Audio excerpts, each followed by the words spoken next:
to communicate these policies. Related to these privacy issues is obviously GDPR, CCPA, and other legal requirements around the world. Now, if you have a significant audience in Europe, UK, or in California, it's important that your online event is compliant with the General Data Protection Regulation, GDPR, EU and UK, and the California Consumer Privacy Act, the CCPA, respectively. You are responsible as the data controller of your constituents' information.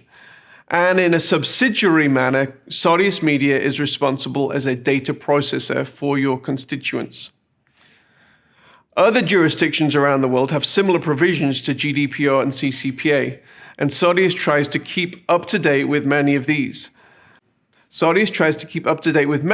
But we've placed an emphasis on compliance with both GDPR and CCPA, as these, up to this point, have been the gold standard in relationship to privacy compliance. Sodius will provide you with all the relative documentation regarding how we use the information to aid in the smooth running of an online event, and will require you to give permission so that we can process your data. The next question in building your registration is, should I limit the number of devices per registration? Privacy issues are nothing to be afraid of. While you shouldn't be using the personal identifiable information for purposes for which you're not authorized, obtaining the consent of attendees to opt into your calls to action is often exactly what both you and the attendee want. Business models moving forward will increasingly rely upon the organization's ability to customize their services and communications to their clients. I find it both reassuring and convenient to walk into a local coffee shop where they know your name and they've already prepared your coffee. One barrier to collecting this information, however, is when individuals share their username and passwords. And this has been a problem that Netflix and many of the other online video platforms have to deal with. When Barry from accounting tweets out his access codes and suddenly 1,500 people are using it, you have a lot of useless information about Barry. Added to the fact that you may have missed out on selling many tickets and a lot of money. For these reasons, we recommend that you limit the amount of devices per registration. When an individual buys a ticket or registers to a Sodius-powered event, a unique token is created per registration, and that is used to create the individual event journeys throughout the event. It's also possible to restrict the amount of devices that can access the event on that token. As you build the registration, it's important to consider your goals and whether you wish to restrict each token to a specific number of devices, whether it's 1 device, 10 devices, 20 devices. Audience journeys. You may choose to develop an event where every attendee is served the same content the same way. Alternately, you may wish to create an event where the audience either chooses or is placed in a custom journey related to their audience segment. In much the same way as you have choices in an in-person event, you need those same choices online. Now, this may change what content that audience segment sees, which user interface they interact with, and which other attendees they interact with as well. You may build an event where attendees get to choose what components of the event they wish to participate in and when they want to participate in it after they've entered the event, or these choices may be made by the audience during that registration process.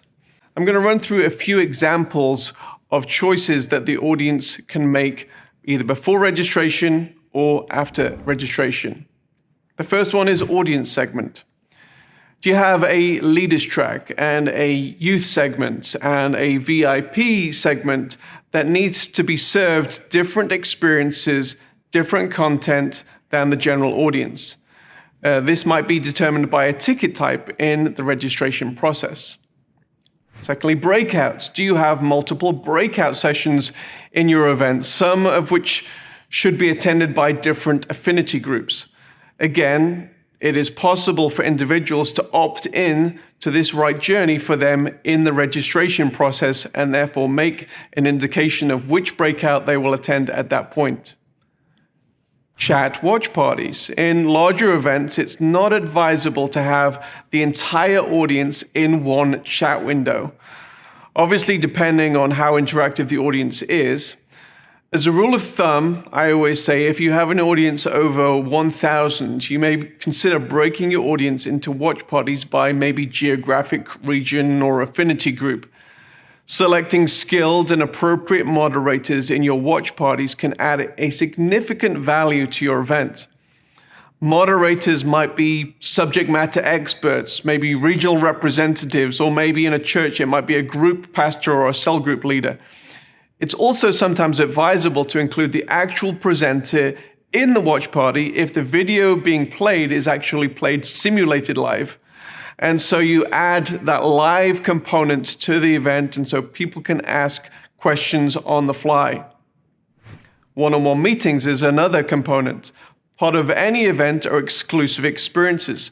Meeting one-on-one with subject matter experts, consultants, counselors, or for personal prayer is one such exclusive experience. While this might be decided later on in the event, it's also possible to schedule this experience through the registration process and make this part of the individualized journey for the attendee. Building your online registration. For online events, registering for the event with your organization may be the first point of contact that an attendee has with you. Therefore, there are a number of elements to think through in addition to the fields of information that you're collecting. And these ultimately relate to assets that our project managers and event managers typically ask you to provide us with. Firstly, the design of the ticketing. You need to be thinking about including your event branding in the ticket. Secondly, confirmation message once registered. This is the page that appears immediately after registration to indicate success in registration.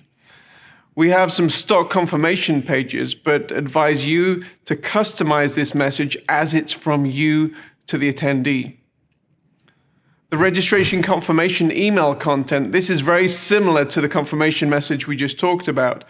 Now, we have some examples of what good confirmation emails look like, but again, this is a message from you, so it's important to ensure you get the message and the tone correct from your organization. Lastly, the pre-event landing page. Once an individual has registered, they won't experience the full event until the day that it begins. However, it is still possible to move the objectives of the event forward with an effective pre-event landing site.